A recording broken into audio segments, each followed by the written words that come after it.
Aerobic respiration आपण आता study करणार आहे. Mechanism of aerobic respiration. Mechanism of aerobic respiration. The aerobic respiration consists of 4 main steps. First step, glycolysis, in which one glucose is converted into 2 molecules of pyruvic acids. Then second step, acetylation in matrix of mitochondria, TC cycle in matrix of mitochondria, and electron transport system on Christie. अशा 4 step मध्ये aerobic रिस्पिरेशनची process होते. एक step तर दोन्हीसाठी common असल्यामुळं ग्लायकॉलिसिस ही step already आपण study केलेली आहेच. परत इथं स्टडी करायची गरज नाही आहे. मग ग्लायकॉलिसिस मध्ये आपल्याला माहिती आहे काय झालंय. या ग्लुकोज पासून 2 मॉलिक्युल्स ऑफ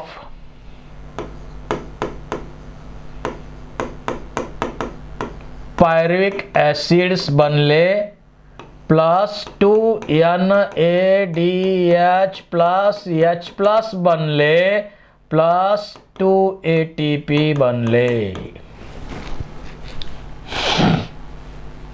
आता यापैकी जे 2NADH प्लस H प्लस बनलेले आहेत सायटोप्लाझम मध्ये, त्यांचं ऑक्सिडेशन ऍक्च्युअली कुठं केलं जाणार आहे. ETS मध्ये. कुठं.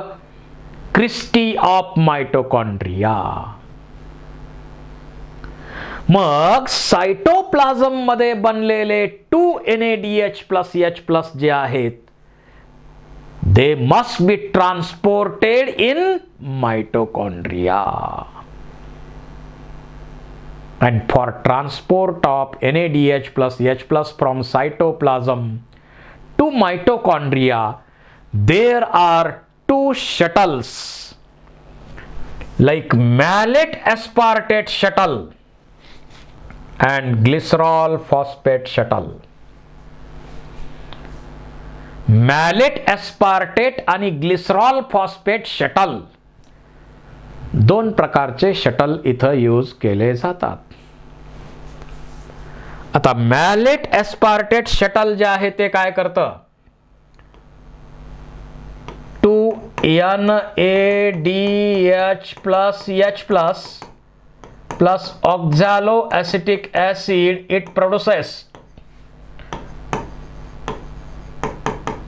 आता इथं 2 चा आपलं नंतर झालं ते 2 आहेत NADH आपल्याला माहिती आहे. इथं आपण सिम्पली लिहू NADH plus H plus plus oxaloacetic acid. It gives rise to malic acid, and this malic acid is transported to matrix of mitochondria.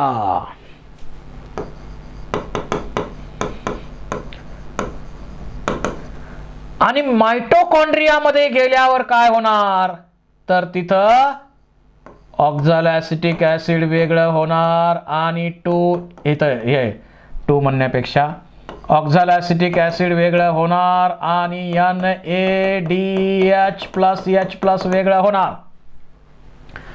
तर ही कुरिअर सेवा आहे. ग्लायकॉलिसिस मध्ये सायटोप्लाझम मध्ये 2NADH प्लस H प्लस जे बनले ती पहिली कुरिअर सेवा आहे. हे मॅलेट एस्पार्टेट शटल म्हणून. त्या शटलनी फुकट सेवा दिलेली आहे कारण इथून घेतले NADH प्लस H प्लस दिले सुद्धा NADH plus H plus. So free of charge. Second जे शटल आहे ग्लिसरॉल फॉस्फेट शटल, यामध्ये NADH plus H plus combines with DHAP, dihydroxyacetone phosphate, to produce glycerol 3-phosphate.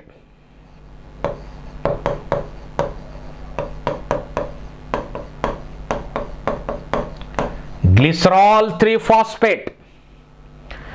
It enters, glycerol 3-phosphate enters in mitochondria and hands over to FAD and forms FADH2,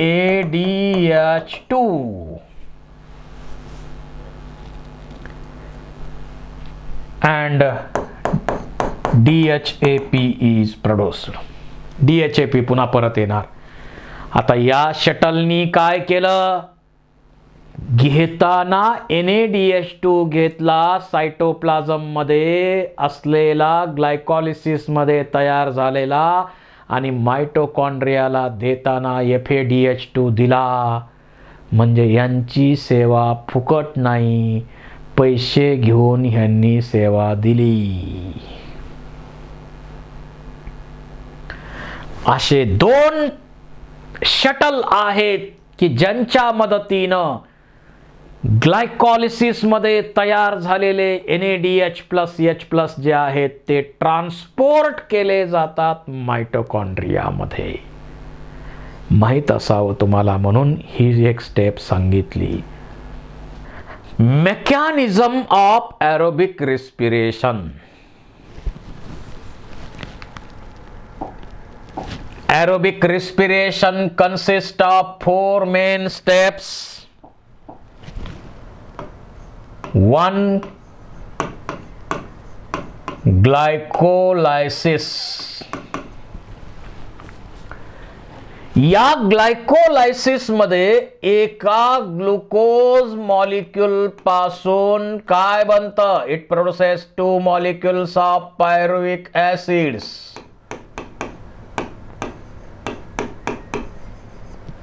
Plus 2 NADH plus H plus plus 2 ATP.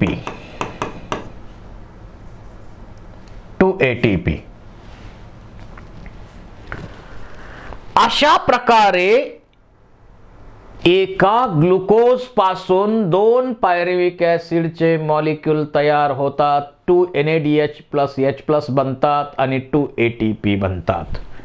Net gain ATPचा 2 ATP. ही step already आपण study केलेली आहे. Aerobic मध्ये सुद्धा पहिली step तीच आहे. Then second step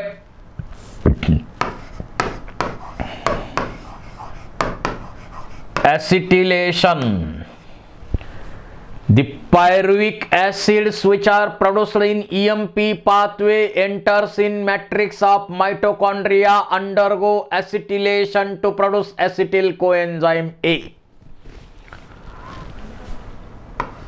Third step, TCA cycle or Krebs cycle. And fourth step, electron transport system or electron transport chain. यापैकी ग्लायकॉलिसिस तर सायटोप्लाझम मध्येच होणार सर्वांच्या. ऍसिटिलेशन आणि TCA cycle takes place in matrix of mitochondria आणि ETS inner membrane मध्ये होणार मायटोकॉन्ड्रियाच्या. Aerobic bacteria असतील तर त्यांच्यामध्ये मायटोकॉन्ड्रिया नसतात. त्यामुळं ऍसिटिलेशन आणि TCA सायकल त्यांच्या सायटोप्लाझम मध्ये होतात आणि ETS फक्त मेम्ब्रेन मध्ये होते, सेल मेम्ब्रेन मध्ये. बघूया EMP पाथवे तर स्टडी केलेलाच आहे. ॲरोबिक रिस्पिरेशन मध्ये कंप्लीट ऑक्सिडेशन ग्लुकोजचं होतं आणि CO2 वॉटर आणि एनर्जी मिळते. यापैकी ॲसिटिलेशन, TCA सायकल आणि ETS takes place in mitochondria. जे पायरुव्हिक ॲसिडचे 2 मॉलिक्यूल तयार झालेले आहेत, they enters in matrix of mitochondria, undergo ॲसिटिलेशन.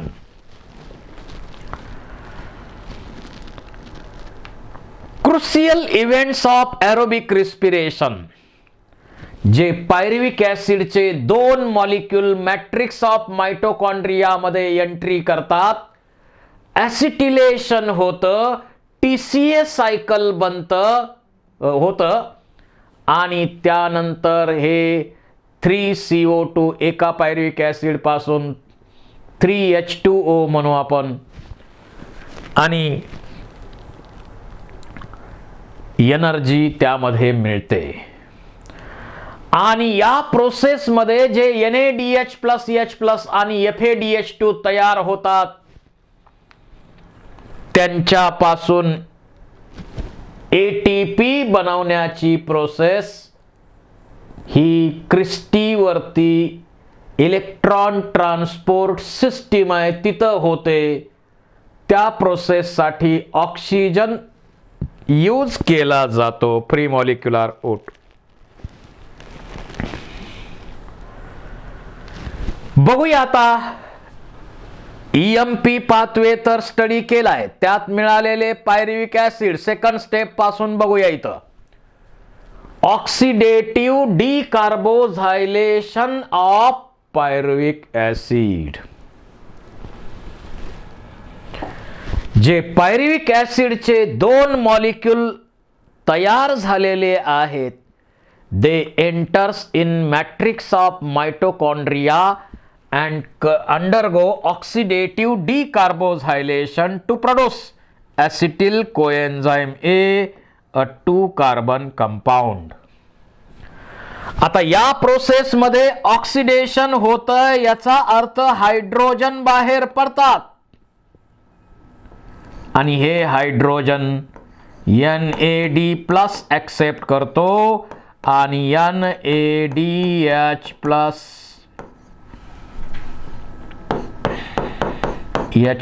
तयार होणार. 2 पायरुव्हिक ॲसिड आहेत म्हटल्यावर 2 NAD 2 NADH+, आणि ॲसिटिल कोएचे पण 2 मॉलिक्यूल तयार होतात.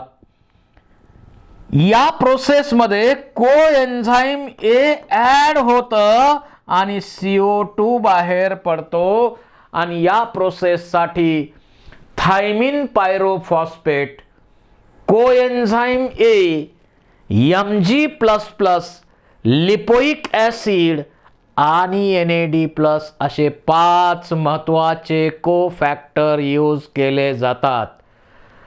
काही ठिकाणी रेफरन्स मध्ये ATP हा 6वा फॅक्टर सुद्धा गृहीत धरलेला आहे, पण 5 मेन लक्षात असू द्या. तर ॲसिटिलेशन प्रोसेस किंवा ही लिंक रिॲक्शनची प्रोसेस आहे. ऑक्सिडेटिव्ह डिकार्बोझायलेशन होतं पायरुव्हिक ॲसिडचं आणि ॲसिटिल कोए तयार होणार, 2 कार्बन कंपाऊंड तयार होणार.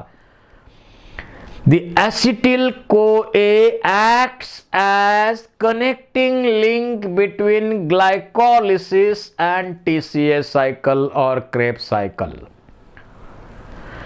आणि ही कनेक्टिंग लिंक कुणी बनवली? Pyruvic acid forms acetyl CoA and acetyl CoA acts as a connecting link between glycolysis and TCA cycle.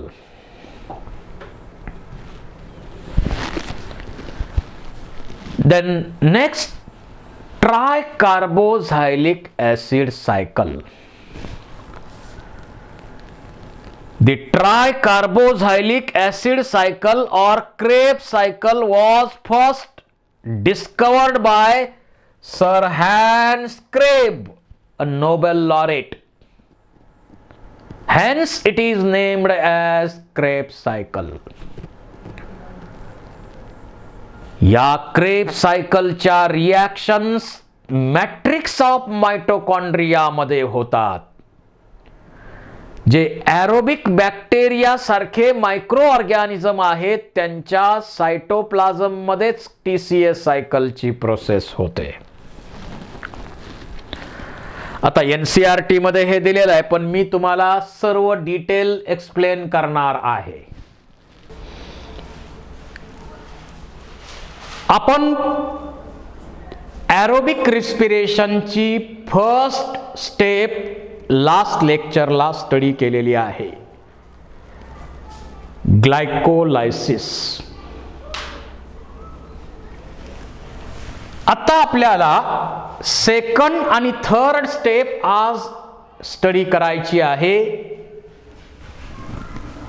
You know, in aerobic respiration during glycolysis, one molecule of glucose is converted into two molecules of 3 carbon compounds pyruvic acids.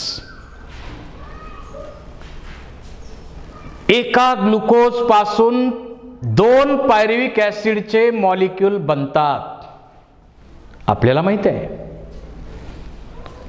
Now these pyruvic acids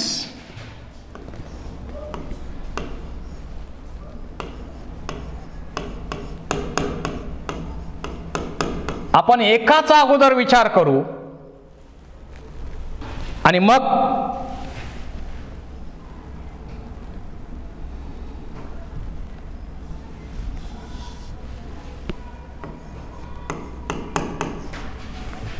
दोन pyruvic ऍसिडचं शेवट calculation करू.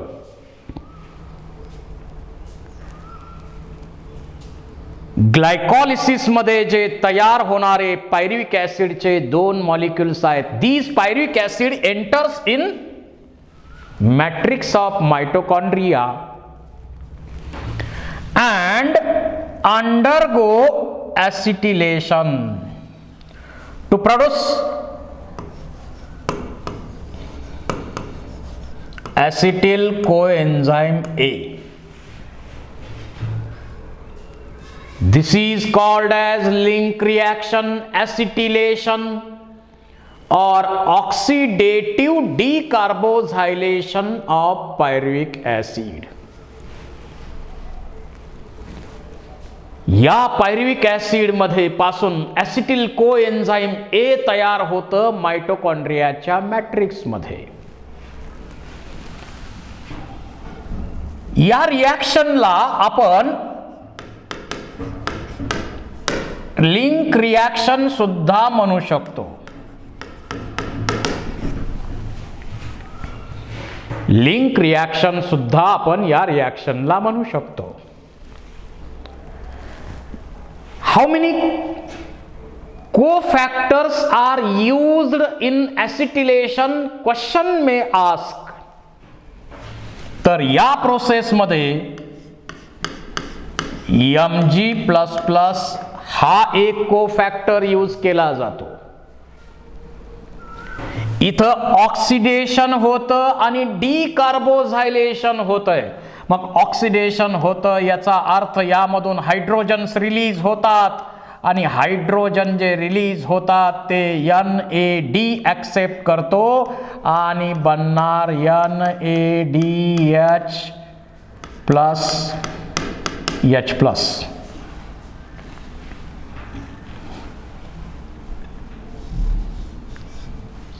NADH+H+. इथं Mg++ हा एक कोफॅक्टर use केलाय. आणखी कोफॅक्टर्स आहेत. NAD हा एक कोफॅक्टर झाला.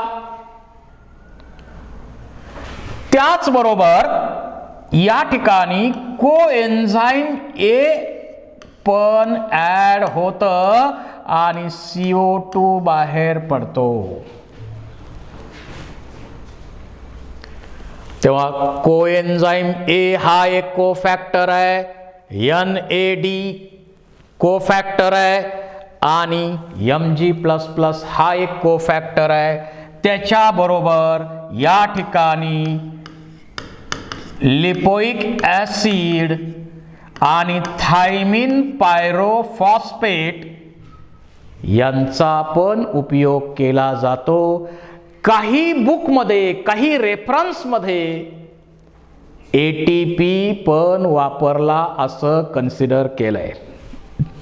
परंतु आपल्याला मेन जे आहे ते 5 कोफॅक्टर्स, these 5 cofactors are used in acetylation. त्यानंतर ॲसिटिल कोएन्झाइम ए हा एक 2 कार्बन कंपाऊंड तयार झाला. Now question may ask, which of the following forms connecting link as या ग्लायकोलायसिस आणि TCA सायकल जे याच्यानंतर होणार आहे त्या दोघांमध्ये कनेक्टिंग लिंकचं काम कोण करतं? तर ॲसिटिल कोए नावाचा 2 कार्बन कंपाऊंड करतो आणि ही कनेक्टिंग लिंक कोण तयार करणार? पायरुव्हिक ॲसिड फॉर्म्स ॲसिटिल कोए which acts as a connecting link between glycolysis and TCA cycle. Now question may ask, which of the following acts as a connecting link between glycolysis and TCA cycle? त्याचं answer आहे acetyl कोए, a 2 carbon compound. Who produces that acetyl CoA? Pyruvic acid produces that acetyl coenzyme A. Then next, third step of aerobic respiration is TCA cycle. TCA cycle किंवा त्यालाच आपण crab cycle या नावाने पण ओळखतो.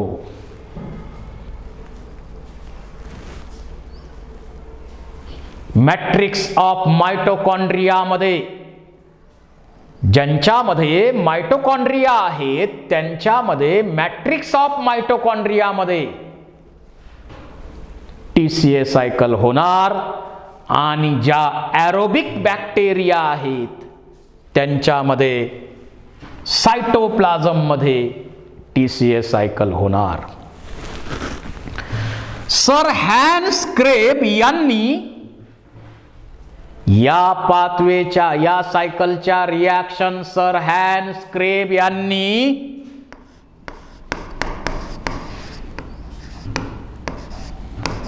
Pigeon muscle मध्ये या reaction study केल्या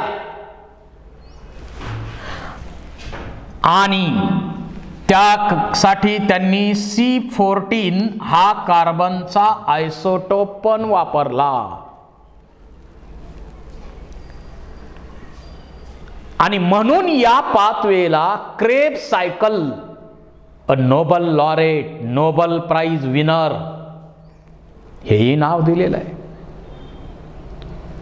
आता इतर नावं आपण जसे जसे कंपाऊंड तयार होतील तसे तसे आपण इतर नावांचा विचार करू. TCA cycle or Krebs cycle. Acetyl coenzyme A, 2 carbon compound, combines with oxaloacetic acid, a 4 carbon compound. 4 carbon compound, oxaloacetic acid 4 carbon compound है.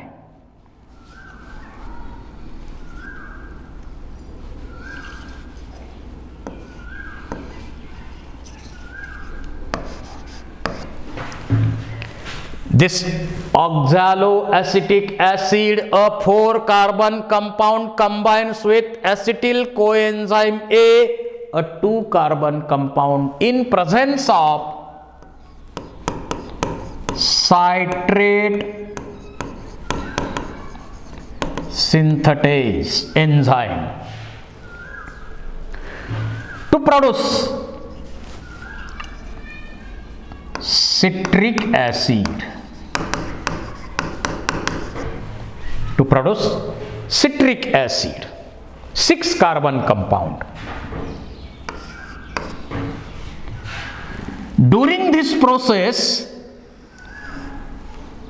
water is used and coenzyme A is released.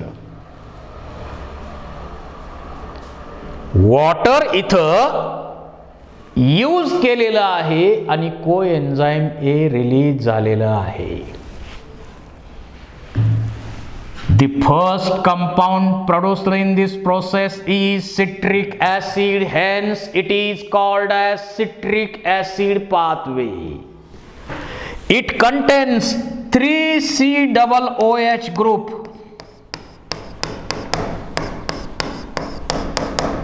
Hence it is called as tri-carboxylic acid cycle, TCA cycle असं नाव इथं दिलेलं आहे. त्यानंतर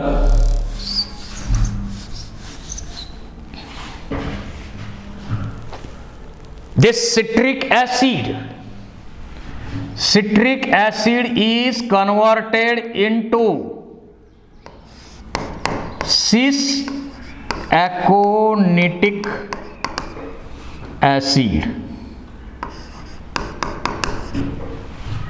Citric acid, by releasing one water molecule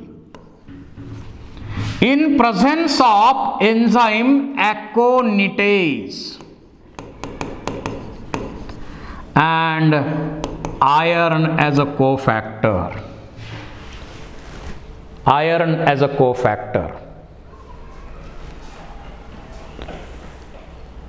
It is converted into 6-carbon compound cis-aconitic acid. Then cis-aconitic acid is converted into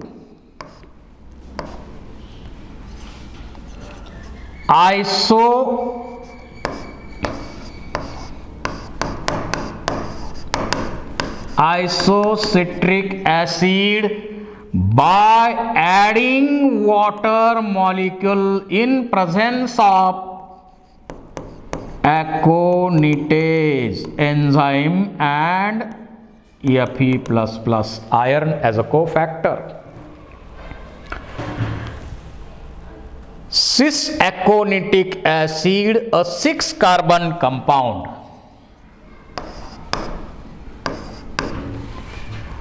is converted into isocitric acid by adding water molecule.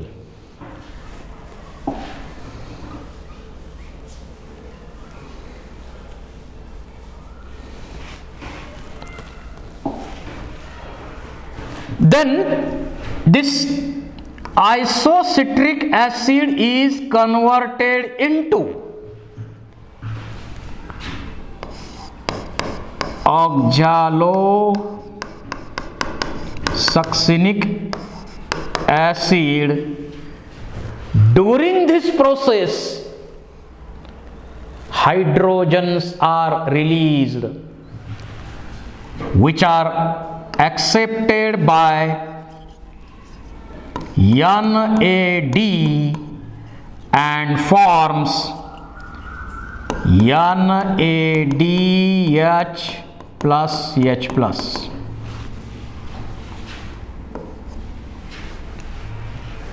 Enzyme कोणता? जिथं जिथं hydrogen release होतात तिथं enzyme काय असणार आहे?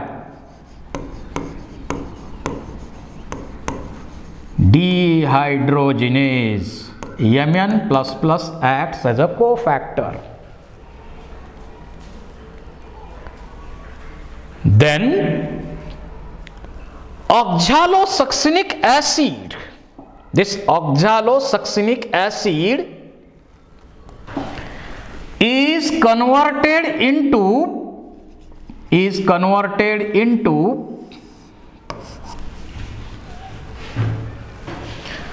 alpha ketoglutaric acid. Alpha ketoglutaric acid.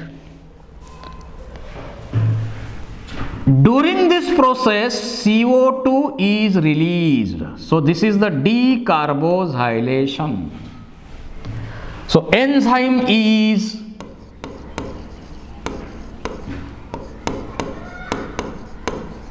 decarboxylase.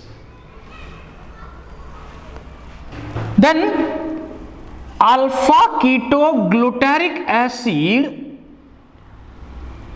is converted into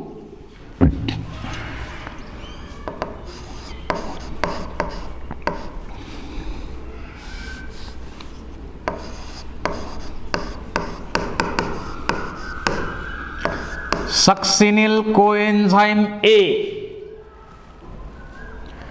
आता मला सांगा ऑक्झॅलोसक्सिनिक ऍसिड किती आहे? हा पण 6 कार्बन कंपाऊंडच आहे, परंतु एक CO2 बाहेर पडला इथून, त्यामुळं हा झाला 5 कार्बन कंपाऊंड. हा एकमेव 5 कार्बन कंपाऊंड या प्रोसेस मध्ये पाहायला मिळेल.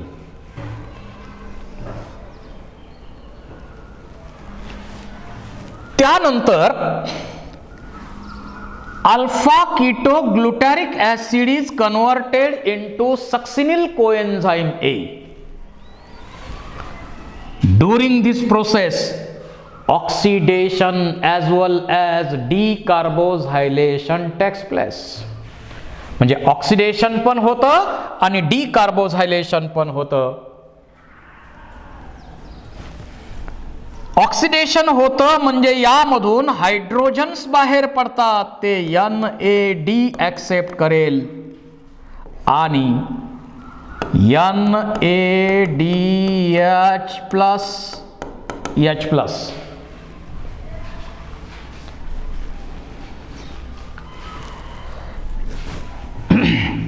NADH+H+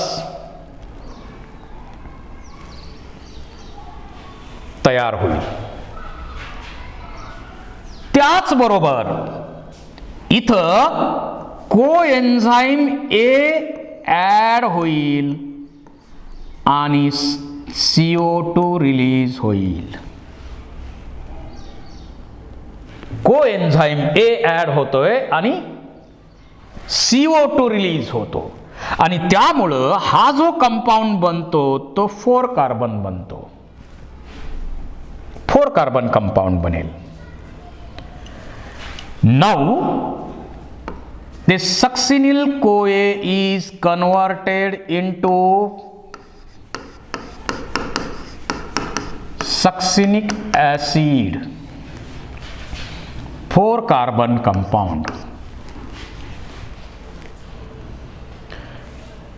आता इथं एन्झाईम डिहायड्रोजिनेज असणार, डिकार्बोझायलेज असणार.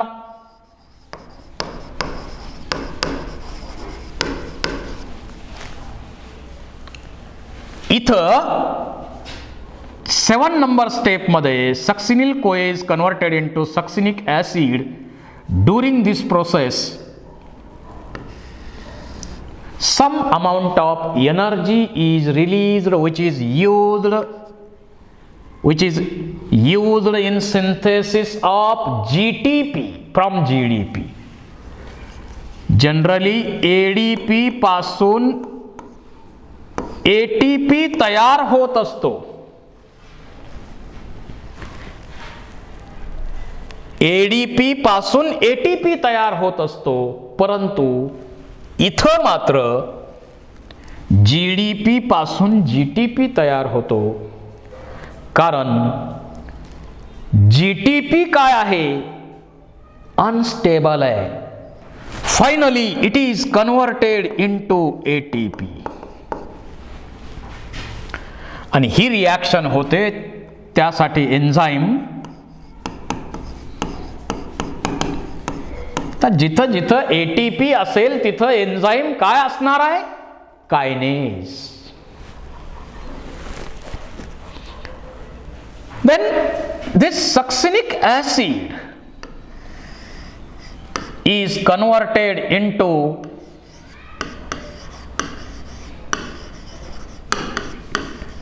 fumaric acid, a 4-carbon compound.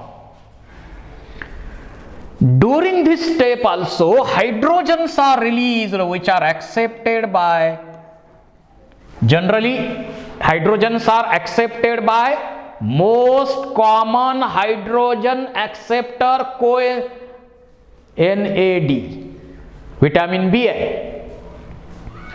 पण ही एकमेव स्टेप आहे की जिथं हायड्रोजन ऍक्सेप्टर काय आहे, FAD, flavin adenine dinucleotide, and forms FADH2. आता हायड्रोजन रिलीज होतात म्हटल्यावर एन्झाईम कोणता असेल, डिहायड्रोजिनेज.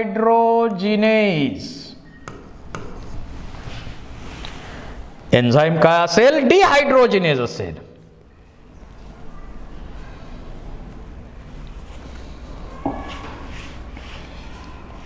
डिहायड्रोजिनेज एन्झाईम असेल.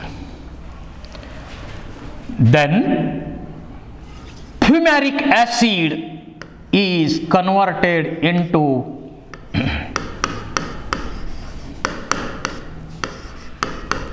malic acid.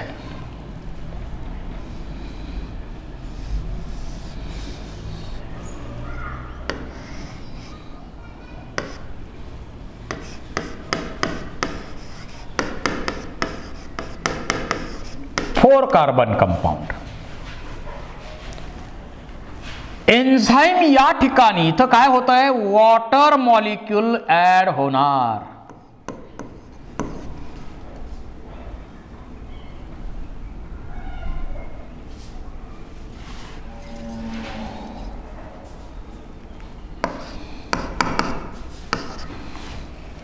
Water molecule add होणार. एन्झाईम इथं असेल फ्युमेरेज. Reaction number 9. आणि last, this malic acid is converted into oxaloacetic acid in presence of malic dehydrogenase.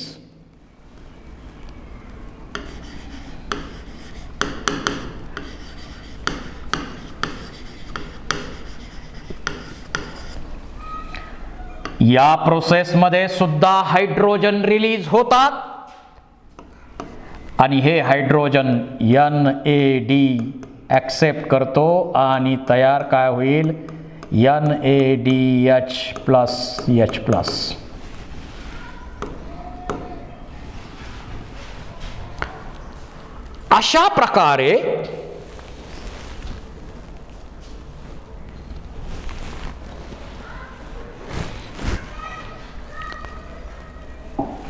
अशा प्रकारे या ठिकाणी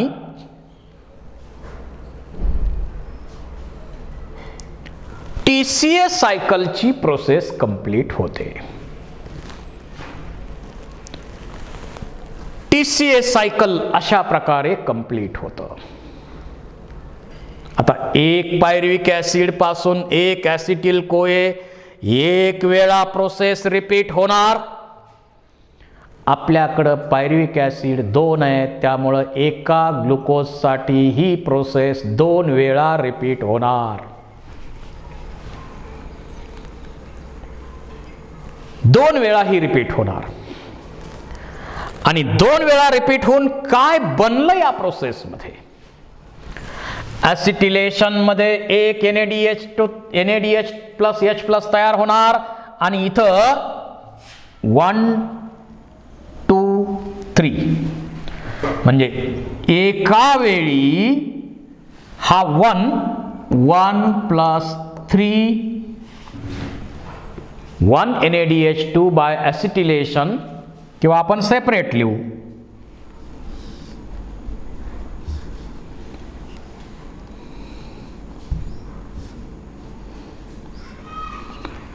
one NaDH plus H plus by acetylation. दोन वेळा प्रोसेस होणार एका ग्लुकोजसाठी म्हटल्यावर 2 झाले. त्यानंतर एका TCA सायकल मध्ये 3 म्हणजे 3 प्लस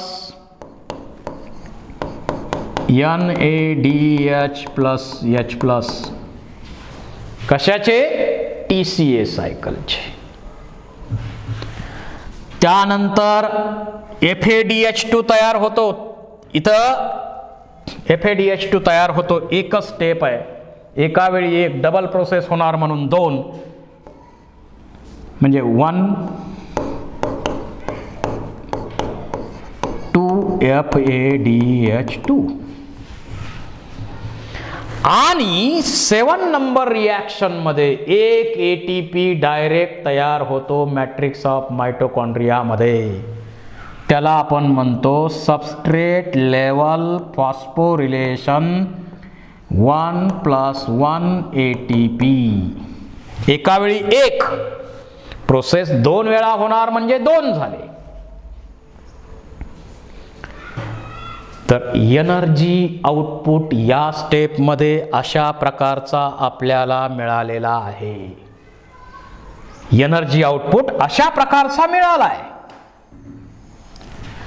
आता या NaDH आणि FADH2 चं पुढं काय होणार ते आपण पुढच्या स्टेपमध्ये स्टडी करणार आहे. त्याचबरोबर वॉटरचा विचार करू आपण. इथं एक वॉटर मॉलिक्यूल ऍड झाला, 2 ऍड झाले. त्याचबरोबर इथं सुद्धा एक वॉटर ऍड होतो आणि कोएन्झाइम A बाहेर पडतं. कोएन्झाइम A बाहेर पडतं म्हणजे एक वॉटर ऍड झाला, 2 वॉटर मॉलिक्यूल ऍड झाले, 3 वॉटर मॉलिक्यूल ऍड झाले, 4 वॉटर मॉलिक्यूल ऍड झाले, 4 H2O ऍडेड. एका वेळी प्रोसेस झाली तर 4 वॉटर मॉलिक्यूल. प्रोसेस 2 वेळा होणार आहे म्हटल्यावर प्लस 4 मॉलिक्यूल येतील. प्लस 4. पण त्याचबरोबर इथं वॉटर मॉलिक्यूल रिलीज झालाय एका वेळी एक म्हणजे आता इथं 4 प्लस 4 म्हणजे 8 झाले. आणि रिलीज होणारे किती झाले? 1 plus 1 that is 2 H2O are released. आता 8 वॉटर मॉलिक्यूल ऍड झाले आणि 2 वॉटर मॉलिक्यूल रिलीज झाले एवढं इथं लक्षात असू द्या. त्यानंतर CO2 चं काय झालं ते बघू. इथं एक CO2 बाहेर पडलाय, इथं एक CO2 बाहेर पडलाय आणि इथं एक CO2 बाहेर पडलाय. 3 CO2 मॉलिक्यूल बाहेर पडलेले आहेत. एका वेळी 3 CO2 आणि प्रोसेस एका ग्लुकोजसाठी 2 वेळा होणार म्हणजे प्लस 3 CO2 म्हणजे टोटल झाले 6 CO2 मॉलिक्युल्स. अशा प्रकारे TCA सायकल आणि ॲसिटिलेशन मध्ये वेगवेगळे कंपाऊंड ऍड आणि रिलीज होतात. TCA सायकलचे जे ऍसिड तयार होतात हा तर कॅटाबॉलिझमचा पाथवे आहे. परंतु TCA सायकलचे, आता हा रिस्पिरेशनचा भाग असल्यामुळं, ही रिस्पिरेशनची स्टेप असल्यामुळं या कॅटाबॉलिझमचा पार्ट आहे. परंतु यामधले काही ऍसिड जे आहेत ते प्रोटीन बनवायला वापरले जातात, म्हणजे ॲनाबॉलिझम. मग असा कोणता पाथवे आहे की जो कॅटाबॉलिझम मध्ये सुद्धा भाग घेतो आणि ॲनाबॉलिझम मध्ये सुद्धा भाग घेतो? तर तो हा TCA सायकल नावाचा पाथवे आहे. म्हणून याला नाव दिलंय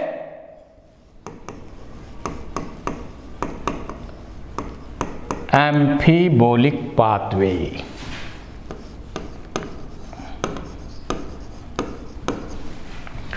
ॲम्फिबोलिक पाथवे.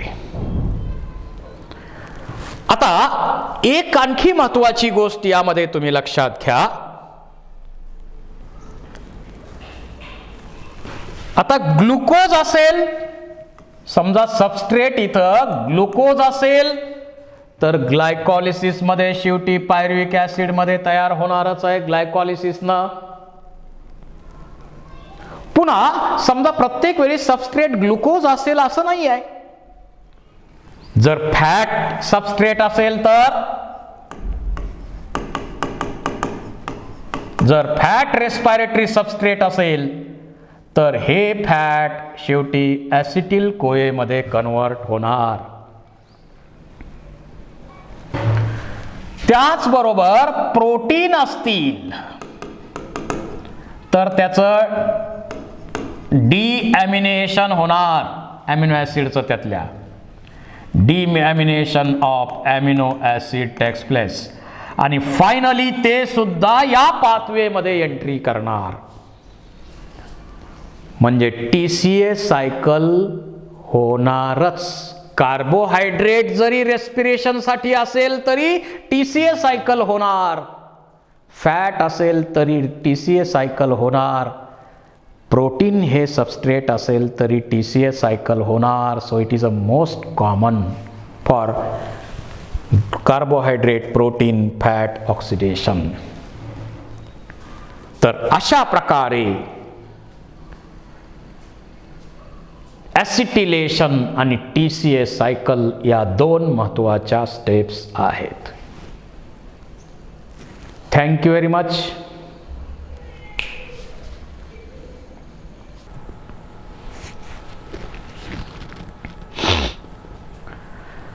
आता या NCERT प्रमाणे ज्या स्टेप्स आहेत,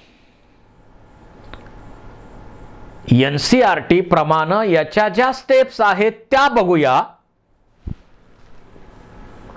Acetyl CoA combines with oxaloacetic acid in presence of citrate synthetase to produce citric acid or citric acid. The first compound produced in this cycle is citric acid, hence it is called as citric acid cycle. It contains 3COOH group, hence called as tricarboxylic acid cycle or TCA. Reactions discovered by Sir Hans Krebs, hence called as Krebs cycle. या reaction, तसा तर हा कॅटाबॉलिझमचा pathway आहे, परंतु काही intermediate compound protein ॲनाबॉलिझम साठी वापरले जातात. एकच पाथवे कॅटाबॉलिझम, ॲनाबॉलिझम दोन्हीसाठी वापरला गेला, म्हणून याला ॲम्फिबोलिक पाथवे असंही आपण म्हणतो. NCERT प्रमाणे इन शॉर्ट अगोदर आपण इथं स्टडी करू. The citric acid undergo decarboxylation and oxidation to produce alpha-ketoglutaric acid. During oxidation, hydrogens are released which are accepted by NAD plus and forms NADH plus H plus. Then alpha ketoglutaric acid, a 5-carbon compound, undergo decarboxylation and oxidation.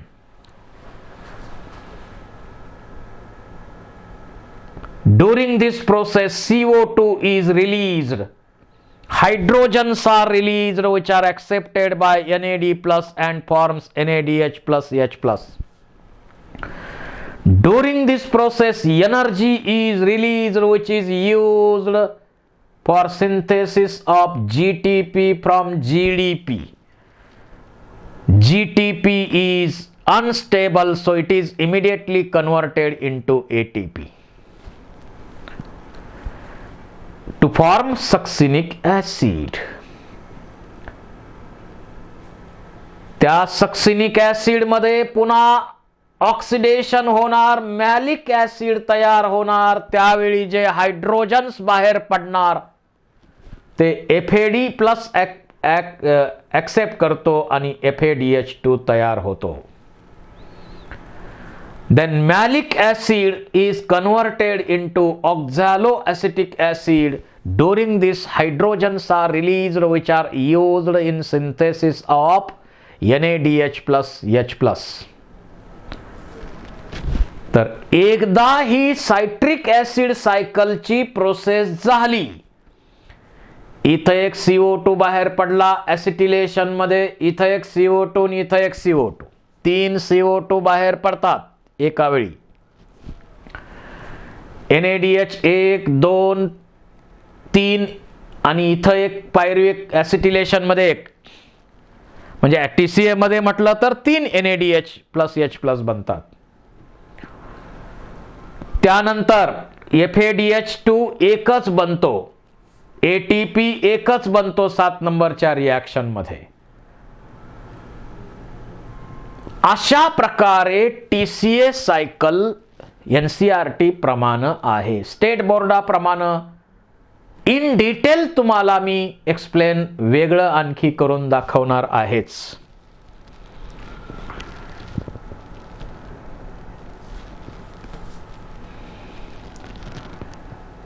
At 3 points of TCA cycle, NADA plus is reduced to NADH plus H plus. At 1 point, FAD plus reduced into FADH2. Continue oxidation of acetyl-CoA via TCA cycle requires continue replenishment of OAA. It requires regeneration of NAD plus and FAD plus to form NADH and FADH2. Summary: एका pyruvic acid 1 pyruvic acid plus 4 NAD plus 2 H2O plus ADP plus inorganic phosphate in mitochondrial matrix, it give rise to 3 CO2 plus 4 NADH plus H plus FADH2 to FADH2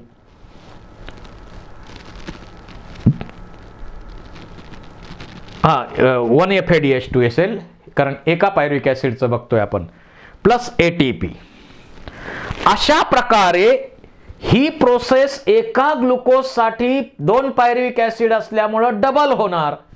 त्यामुळं 6 CO2 8 NADH plus H plus 2 FADH2 2 ATP अशा प्रकारे energy output यामध्ये आहे.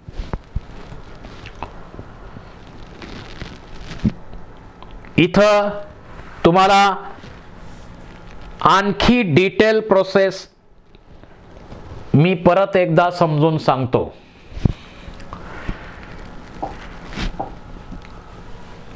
Pyruvic ऍसिडचं ऍसिटिलेशन होतं, ऍसिटिल-CoA तयार होणार. दिस ऍसिटिल-CoA, आता पहिली स्टेप, 10 स्टेप एकूण आहेत यामध्ये.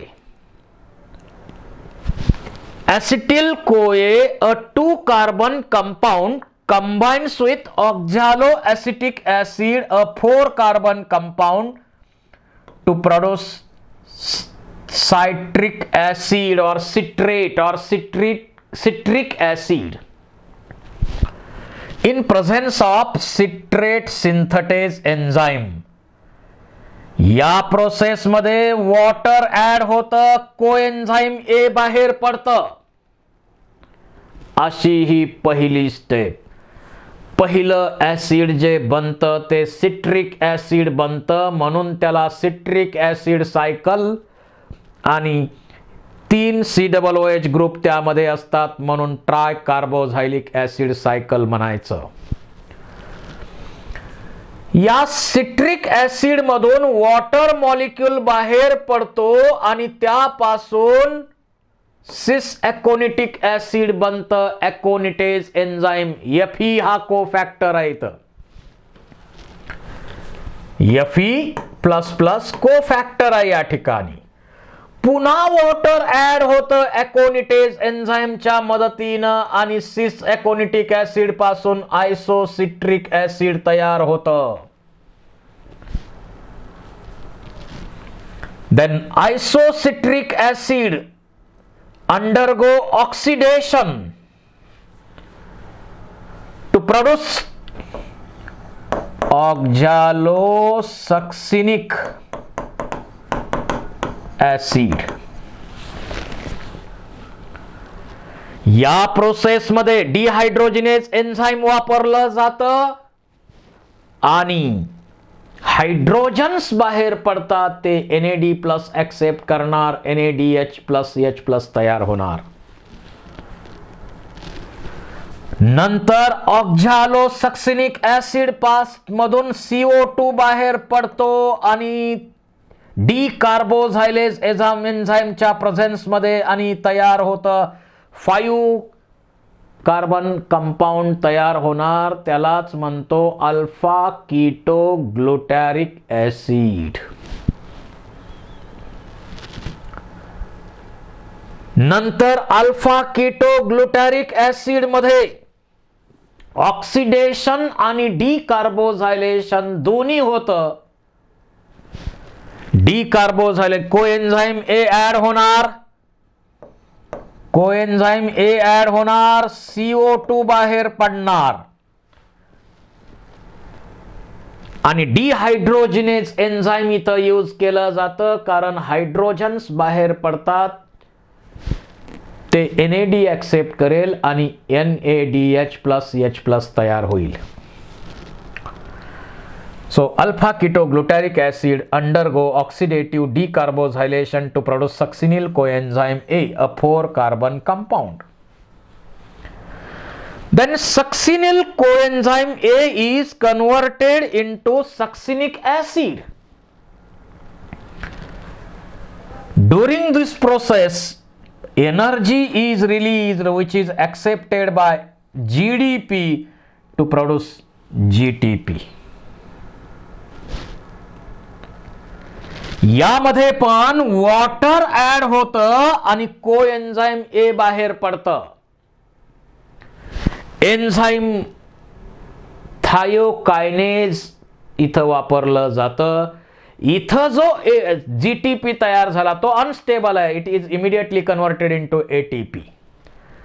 हे डायरेक्ट तयार झालेला ATP आहे, त्याला सबस्ट्रेट लेवल फॉस्फोरिलेशन तयार झालेला मॅट्रिक्स मधला हा ATP 7 नंबर रिएक्शन मध्ये.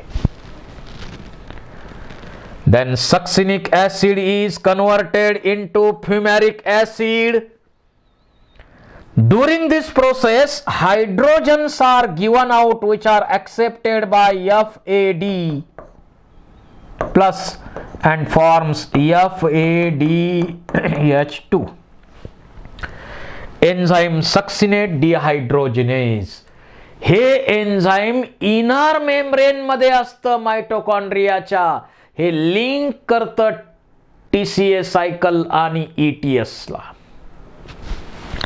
बाकीचे सगळे एन्झाइम मायटोकॉन्ड्रियाच्या मॅट्रिक्स मध्ये असतात.